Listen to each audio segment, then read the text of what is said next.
Om Namo Bhagavate Vasudevaya. Om Namo Bhagavate Vasudevaya. Om Namo Bhagavate Vasudevaya. Om Namo Bhagavate Vasudevaya. Om Namo Bhagavate Vasudevaya. Om Namo Bhagavate Vasudevaya. Hare Krishna. Okay. We are on the 14th chapter of the Bhagavad Gita, titled The Modes of Material Nature. So this is a recap, since we're just starting this chapter. The modes of nature are what? Goodness, passion, And ignorance. yes. Sattva, Rajas, Tamas. Destruction. So these modes of nature have qualities. And the mode of tamas is destruction, or to break things apart. But the mode of sattva brings those things back together. Building is sattvic quality, to grow with intention. So this last 6 chapters of the Bhagavad Gita are explaining how the living entity, us, how we are related to this universe and to divinity. So this section of the Bhagavad Gita, the modes of material nature, explain what conditioning that we experience in this universe. How are we conditioned? And as we mentioned earlier, there's these 3 conditions: goodness, passion, and ignorance, in which we're all kind of steeped in. And based on so many variables, it puts us in a more predominant quality of either passion, ignorance, or goodness. So we'll start with the first verse of this chapter, and then since we're only on text 3, we'll just have one person read text 1, another person read text 2, and then we'll jump to the Sanskrit on text 3. But let me offer my respects to my teacher and all our teachers in our lineage. Om Jnana Timanandasya Gananjana Shlakaya Chakshun Umilitam Yena Tasmai Shri Guruve Namaha. Okay. Max, can you read text 1? 1. The Supreme Personality of Godhead said, again, I shall declare to you the supreme wisdom, the best of all knowledge, knowing, which all the sages have attained the supreme perfection. Text 2. By becoming fixed in this knowledge, one can attain to the transcendental nature like my own. Thus established, one is not born at the time of creation or disturbed by the time of dissolution. 3. We'll start with the Sanskrit on this one. And then you read the text 3. So The total material substance called no, Brahman. we'll start the Sanskrit. I'll do Sanskrit. And then Sorry. it's okay.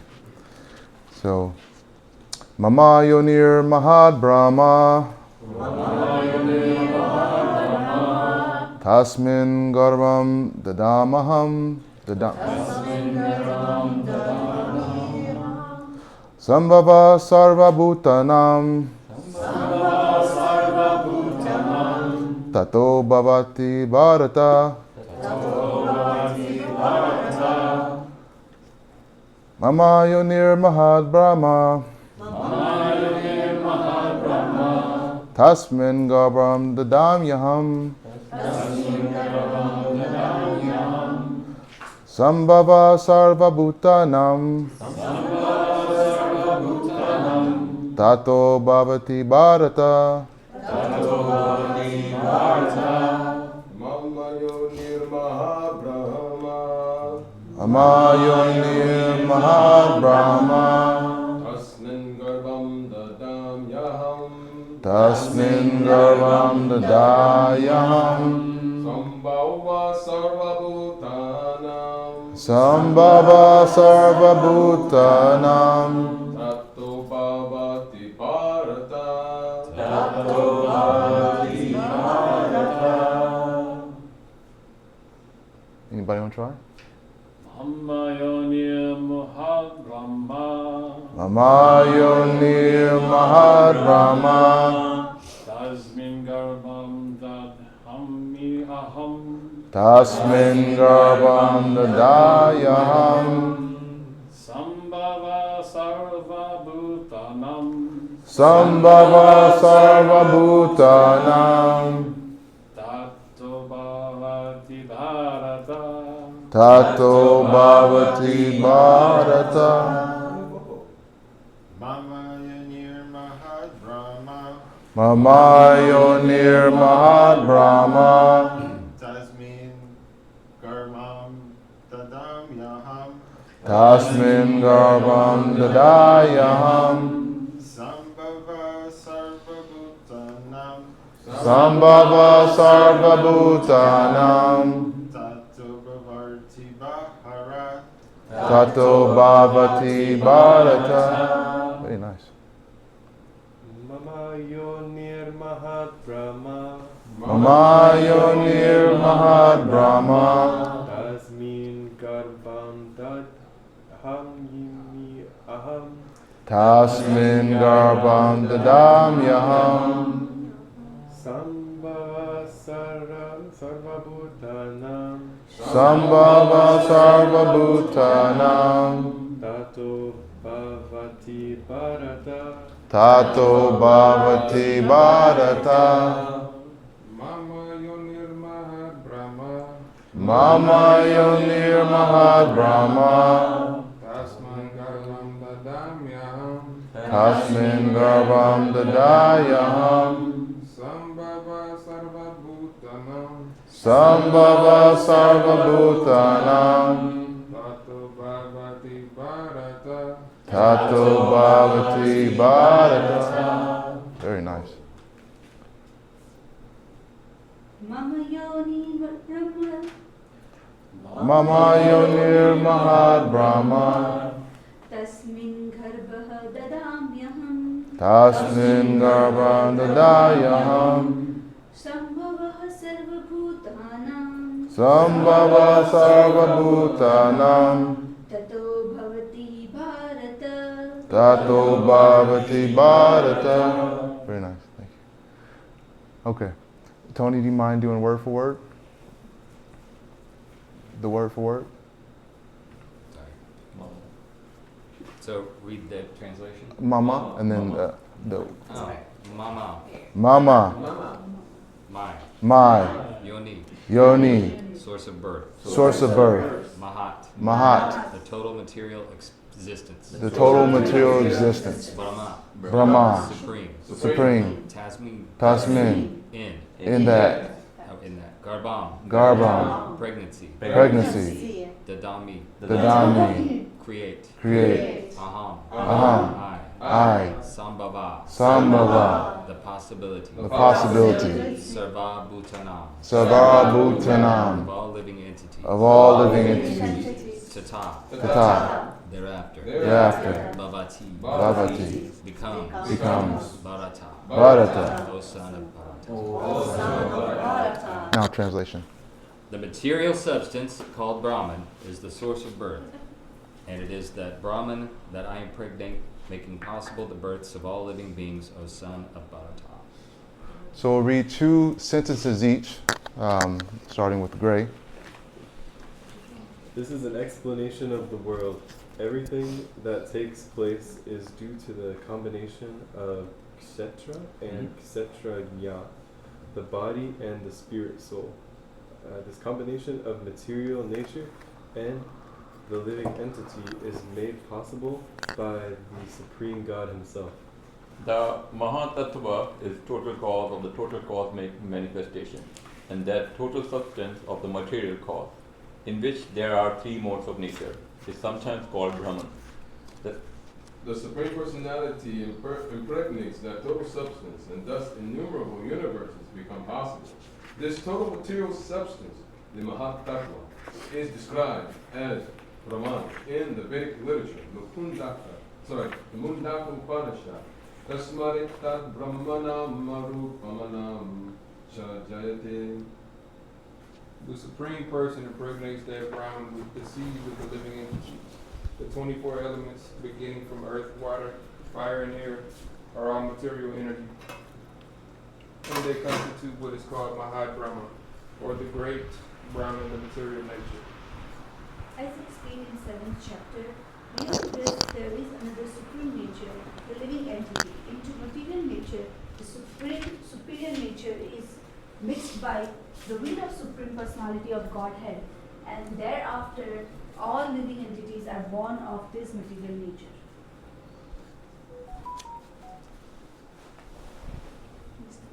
Mark? Oh, the scorpion lays its eggs in piles of rice, and sometimes it is said that the scorpion is born out of rice, but the rice is not the cause of the scorpion. Actually, the egg was laid by the mother. Similarly, material nature is not the cause of the birth of the living entities. The seed is given by the Supreme Personality of Godhead, and they only seem to come out as products of material nature. Thus, every living entity, according to his activities, his past activities, has a body created by material nature, by this material nature, so that the entity can enjoy or suffer according to his past deeds. The Lord is the cause of all the manifestations of living entities in this material world. So there's an additional commentary I'll read, and then we'll jump right into this. As most of you all know, we just got new copies, or got copies of this Living Gita. So the commentator compiles 3, 4, and 5, the commentary into, to make it kind of concise. And the topic is called The Great Impregnation. So commentaries. Krishna is using the metaphor of the womb and the embryo to explain how souls came to be in the material world at the time of creation. At that time, Krishna, the original father of everyone, transfers the embryo into the womb of material energy, which is sometimes referred to as Mother Nature. That embryo is the aggregate of all souls, such as ourselves, who misused their small independence to reject the service of Krishna and to come to this material world to enjoy themselves independently. This process of impregnation does not involve sexual union, but simply takes place by the glance of the Lord. By the same glance, Krishna activates the time factor, which in turn activates the modes of material nature. These modes operate in 3 different ways: goodness, impassion, and ignorance. This will be described in the upcoming verses. Through the actions of the 3 modes of material nature, the material energy systematically differentiates in various elements, which then recombine to form all the structures of the material world, including the material body, the bodies of the living entities.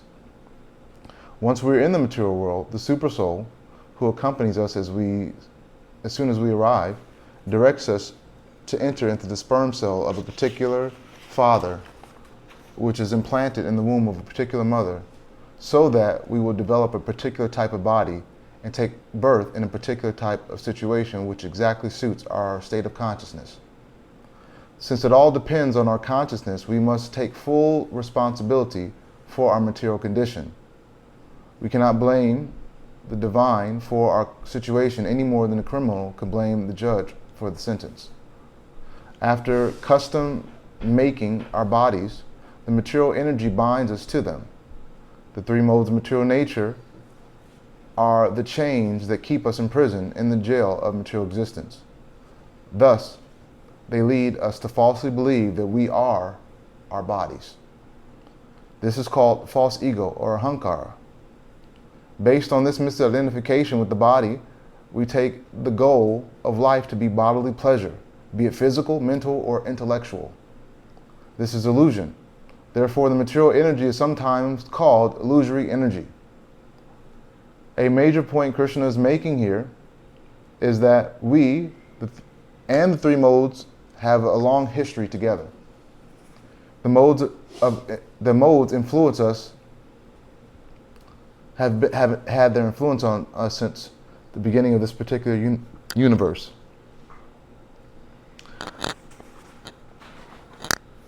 So Krishna, let me read the verse again, and then we can have some context. So the verse says,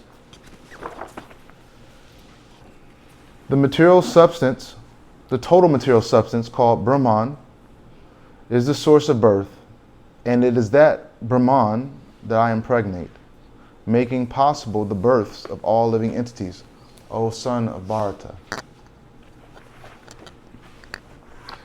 So Krishna is now getting into the nitty-gritty. How we got here. Many of us find ourselves in a certain place in life, but not too often until we have some type of conundrum or some midlife crisis. It doesn't even have to be midlife. It can be, even at an early age, we can find ourselves in a crisis. We wonder, how did we get here? And Krishna is explaining that we all have we've been here since time immemorial, meaning since, because we are part and parcel of God, we are also eternal. But what makes this experience so difficult is that even though we're eternal, we identify with this material nature. And this material nature is what causes us to think that we are this religion, we are this race, we have this job, all these things. We think these things because we've been conditioned to think so. Yes, we have our temporary nature, but we have also an external nature. Our temporary nature, we cannot, if we have a family, we must take care of our family. If we have work, we must work. We can't, just neglect these things. This is called Naimittika Dharma. And these are the things that we have to take care of. But because we have been doing this same thing for so many lifetimes, we think this is just the end goal. Just be happy. Just please the senses.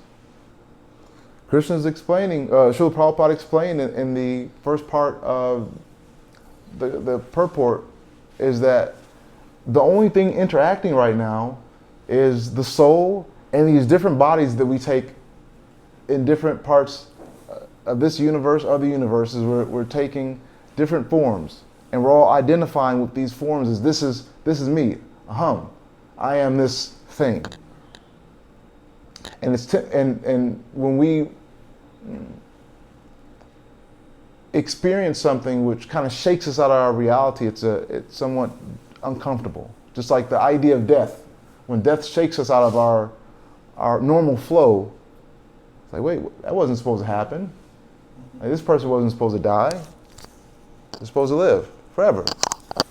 Because we falsely think that this body can do such a thing. I mean, the billionaires and the millionaires are trying to create a situation in which they can, was it cryostasis, where they can freeze themselves and try to enjoy, and have to freeze themselves again, or until they find some cure to this temporary life.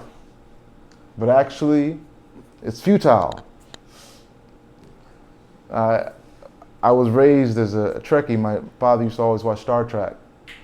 So I always liked the Borg episodes. And one of the things that was like famous for the Borgs is resistance is futile. And I think about how we try to resist this aging, but we can't. We try to make all of these accommodations for this thing which is destined to, fail. But we can, of course, take care of our body, which means, we put the right things in it, in our mouth, in our ears, in our heart.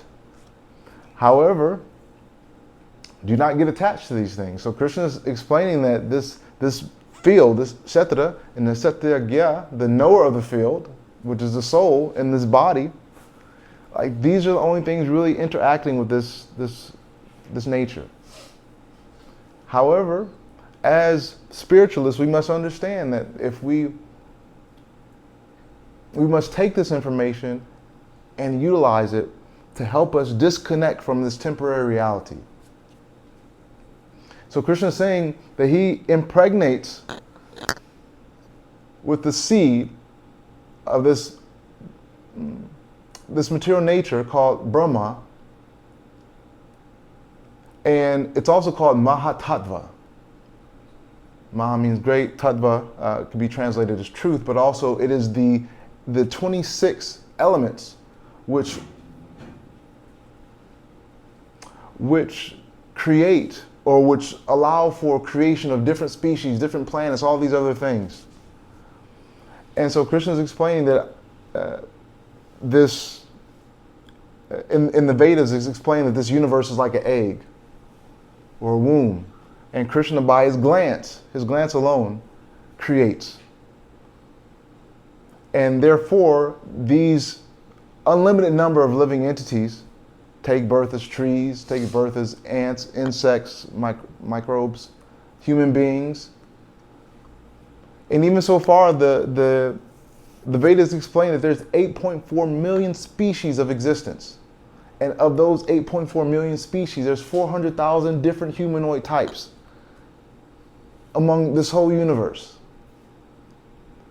And Krishna's explaining that I am the Father, and that material nature is the mother. Sometimes mother is called Durga or Shakti, which is the energy. But Durga also has another function. The name Durga means warden, meaning that we are kind of imprisoned in this existence. And the imprisonment happens here. So material nature, with the help of Durga, is allowing us to think, yes, you are this person. Nobody else. This is you. This is all you are. You do this. This is your occupation. And therefore, unfortunately, when we're going through in school, we're taught, be this when you grow up. We become an engineer. We are an engineer. That's our identity. But no, we're more than that. But material nature tells you this is who you are. But in the Bhagavad Gita, Krishna is trying to explain to you that you're more than just that identity. You're much deeper than that. There's much more substance to you. This section, there's 27 verses in this chapter, and the first third section of this chapter talks about material nature, like the influences or what it's made of. And then the middle six talk about how that affects us. And the last third of the chapter explains how do we get free from these modes of material nature. Because sometimes we think, oh, the mode of goodness, that's a really good place to be in. And that's true. It's good to have a sattvic or a clean lifestyle, clean mindset. However, the acharyas, the great saints, say that each one of these gunas or these modes of nature are like shackles. The mode of goodness is like golden shackles. The mode of passion is like silver shackles. And the mode of ignorance is like brass shackles. And somebody may currently be in brass shackles. Yes, it's ideal to go to silver, then to gold. But then we don't want to be chained. We don't want to be imprisoned in this material existence. We want to be free. And this is why this knowledge text is given, so that we can learn what are we facing? How do we understand that which we're facing, and how to get free from that, which is so binding? So before I go any deeper, any thoughts, reflections, challenges? Okay, so if all three of them are chakras, before you get to the liberation, it's better to be in the golden chakra? Yes. Okay. Yes. There's the idea of good, better, best, Okay. right? So the Vedas explain knowledge for those who are in bronze, silver, and gold. And therefore the recommendations, depending on what Purana, what Upanishad or what, that those are recommendations are there, depending on that consciousness of that person. Because it's all consciousness based. One of our motto here in Bhakti Yoga is conscious by nature, because we are all conscious by nature entities. But sometimes we forget. So the Bhagavad Gita is explaining how to gradually raise one's level of consciousness from good, better to best. And the best idea is not to be shakal, which is called Sudasattva, which is pure goodness, which means that we're not, yes, we are, as Christ would say, yes, we're in this world, but we're not of it.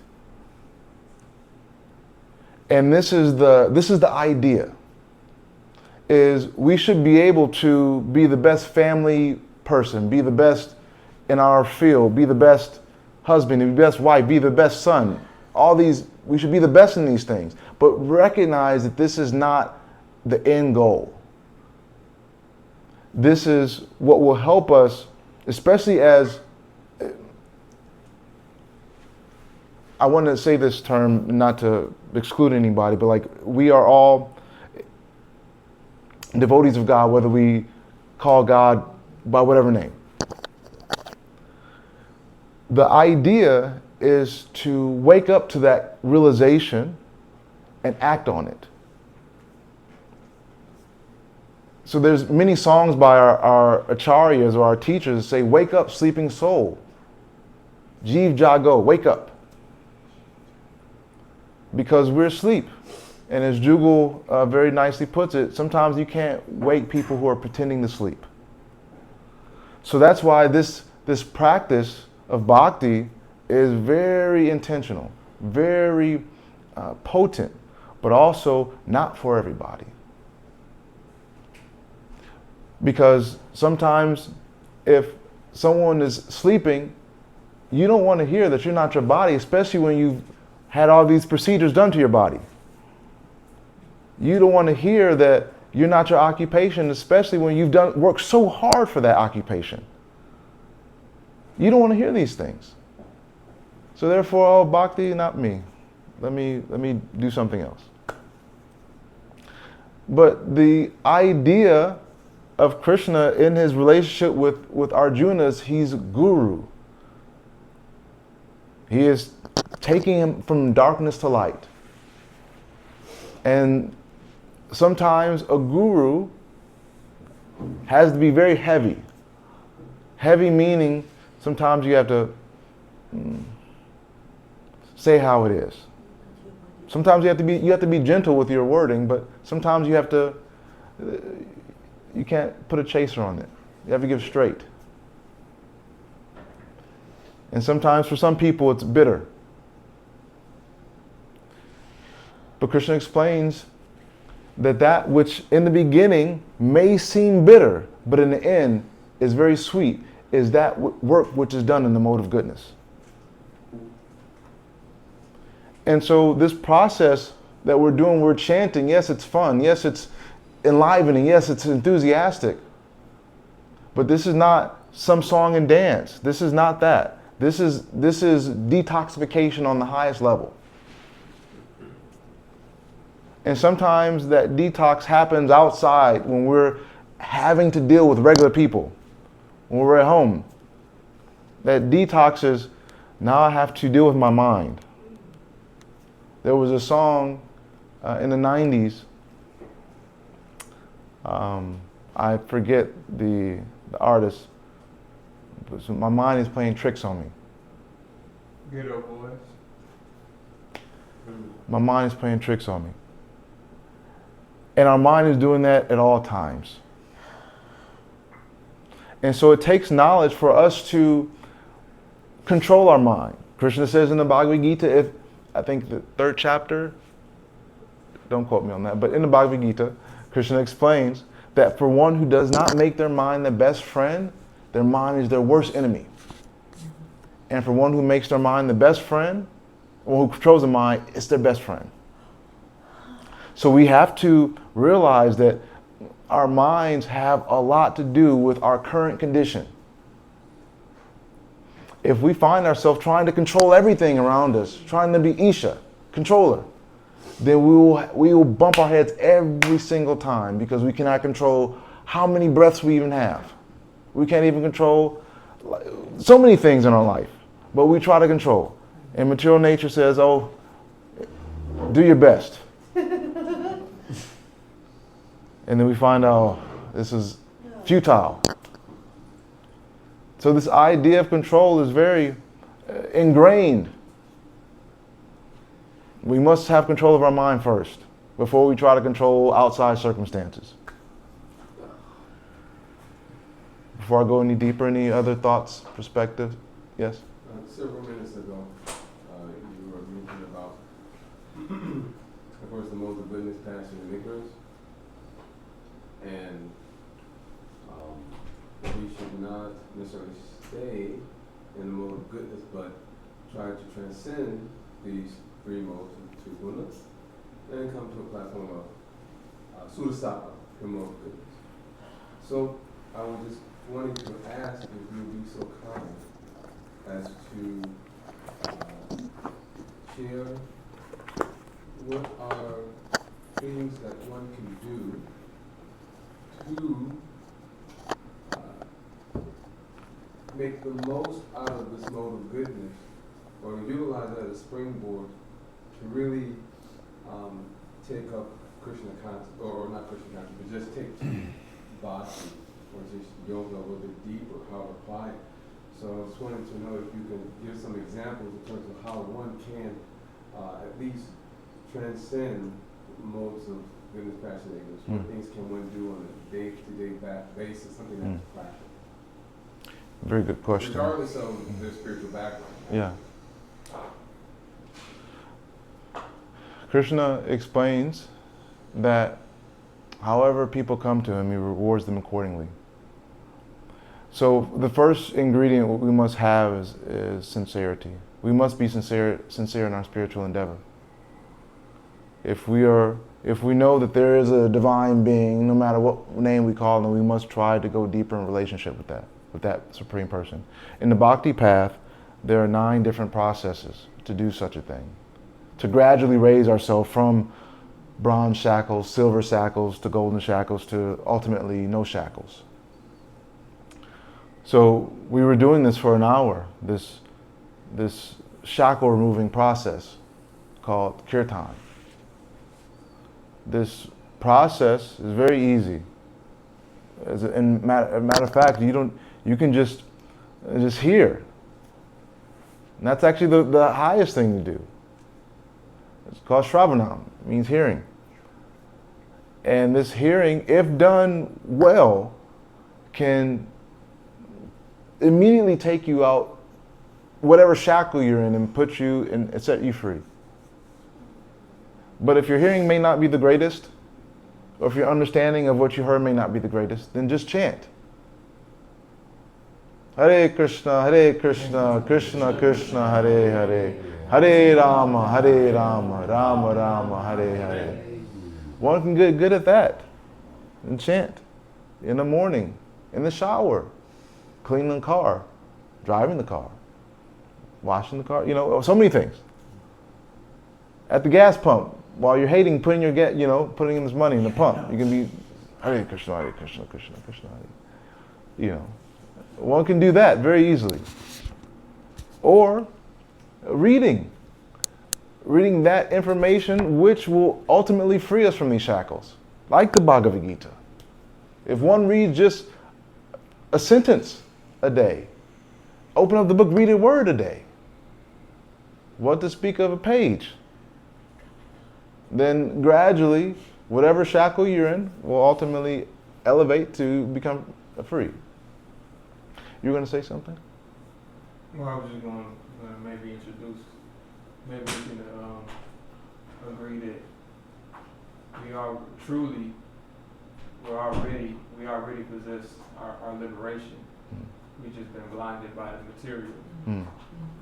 Yes. You know, not to make people believe that liberation is something that you have to go obtain, but something that we already possess. That it's our natural state.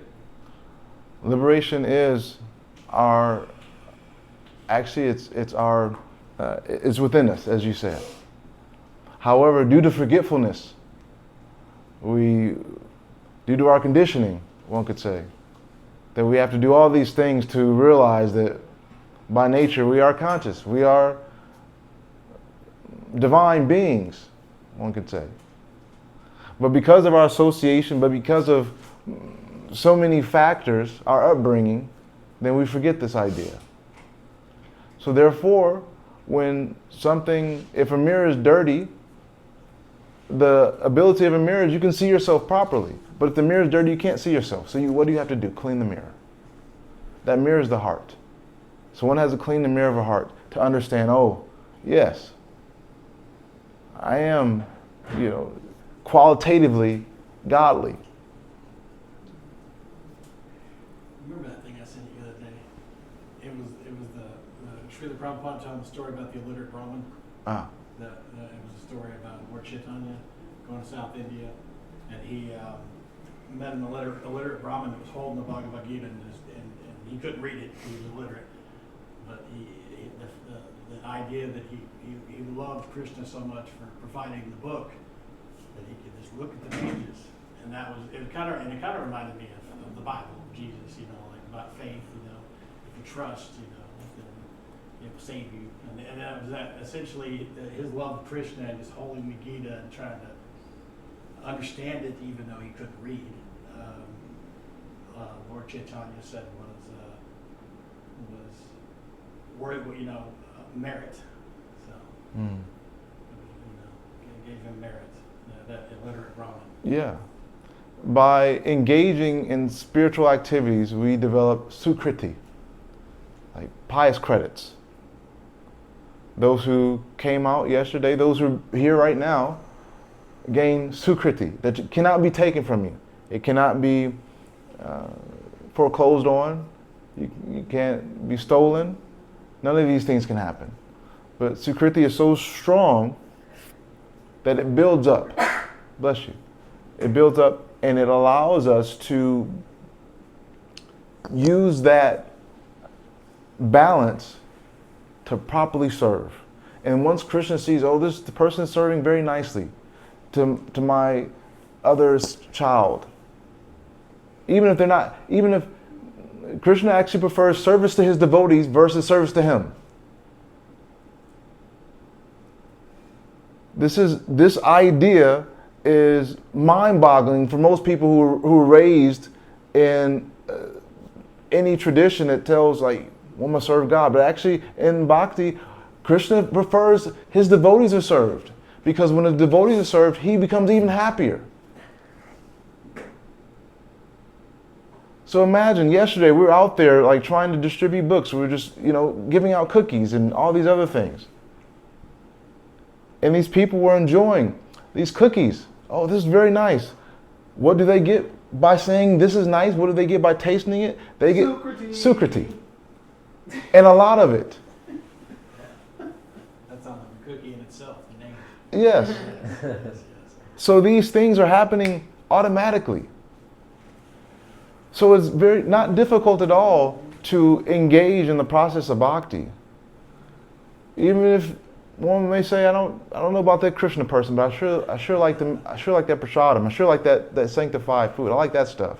That Krishna person, not so much. But that food's really good. They're chanting. Sounds really. What about the individuals we met yesterday who had basically kind of said something along those lines when they were either in New York or in Washington, D.C., and they've interacted with so many people who are, doing bhakti yoga, and that they not only appreciated the food, but also the conversation. And the groups were very diverse, meaning it wasn't just this practice like Christians. There were Muslims there were Jews, there were everyone there, and everyone was simply just coming together to congregate and to enthuse and encourage and uplift each other. So the examples that we had seen yesterday was really amazing. And the fact that it stays with them, who knows how long ago they had done those things. And the fact that it stayed with them for so long and they still think about it and remember it is really amazing. Yes, we had a few people, just naturally come to the table yesterday. And this one New Yorker, really funny. She came by to the table. She said, "Are you all rearranging chakras over here?" Rearranging chakras. And we did yesterday. and it was caught off guard, And she said, Sure do. She said, "Yeah, I passed by the table twice, but you guys got something going on. Something's, you two, I just had to talk to you guys." It was funny because, you never know how people experience you. But she said, "I read that book before. It's talking about the Bhagavad Gita." She said, "I read the whole thing." And for an American to read the whole Bhagavad Gita, that's a big thing. Most people, just like the Bible, they never read the whole thing. They just read parts of it, And so she was like, "Yeah, I read the whole thing," and decided to move her son to Tulsa. And she was like, "I like the energy here much better. New York is very heavy." She was like, "It's somewhat demonic, the energy." But anyway, she was explaining that she was like, "You guys are doing the real work." She considered herself spiritual, She's like, "I don't really like religion too much, but spiritual, I'm that kind of person." One thing also that she had mentioned in regards to her study of the Bhagavad Gita, it was that after she had studied the Bhagavad Gita, and she said it helped her to see things from a different, higher perspective. And then she realized, wow, like you pointed out that she moved. It was after she had read that Bhagavad Gita and it helped her to see things from a different perspective. So in other words, she had a paradigm shift. And from that paradigm shift, she realized, wow, my environment that I'm in is not nourishing me, it's not pouring into me, it's not helping me to be the best person that I can be, it's not helping me live my highest truth. And so therefore, it made it easier for her to relocate. And in this case, she ended up relocating here to Tulsa.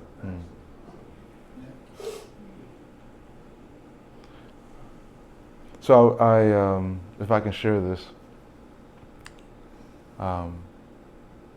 last week I was questioned as some takeaways. What are some things to remember? And I explained that knowledge is only as good as long as you use it.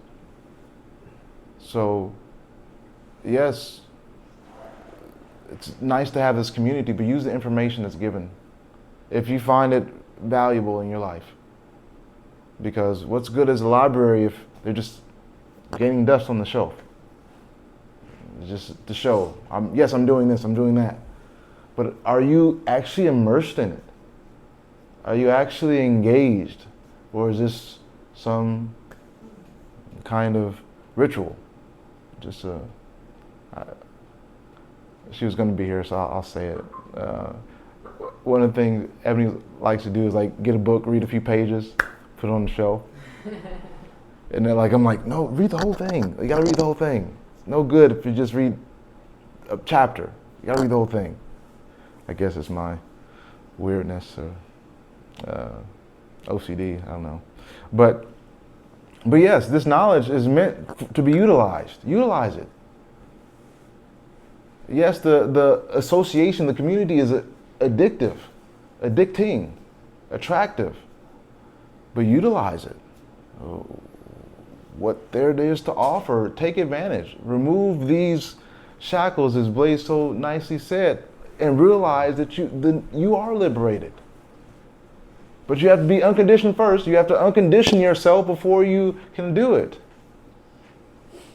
Because if we act like we're liberated, but we're not, that's called fraudulent. We're frauds. So, in the Bhagavad Gita, Krishna, I'll say this last point because we're at the end. At the being questioned by Arjuna questions Krishna. He says, how does a person who is actually realized talk? How do they move around society? Meaning, how do they interact with people in these different modes of nature? How do they walk? How do they sit? How well do they sit when they're being pressured? You can tell about how spiritual someone is when you put some pressure on them. Once that pressure is put on that person, then their spirituality either gets stronger or gets weaker. So Arjuna was asking this to Krishna, what does that even look like?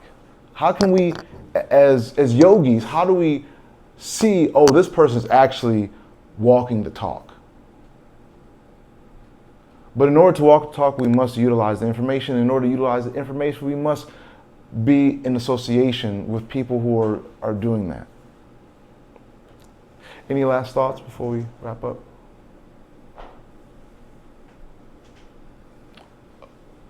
Who is Arjuna? Arjuna is the person being spoken to in the Gita. So there's a conversation happening right now on the battlefield. And before this battle begins, Arjuna has a change of heart. Arjuna is considered historically one of the greatest archers in this world. And Krishna, who was his charioteer, explaining to Arjuna, like this weakness of heart that you have for not wanting to fight is due to ignorance, is due to thinking you are the body. And so Krishna explains to Arjuna, this warrior who has a very soft heart, very strong, but very soft heart, he's explaining to him that your duty, your psychophysical nature is built and you think like a warrior. So therefore, going to the forest is not for you. If you see injustice, fight for that injustice. So Krishna is Arjuna's teacher, Arjuna's guru, meaning he is bringing him from darkness to light in knowledge. So and that's what this whole entire 18 chapters, 700 verses is all about, is how to get from darkness to light. Srimad Bhagavad Gita ki jai. Okay. All right. We put out the mats.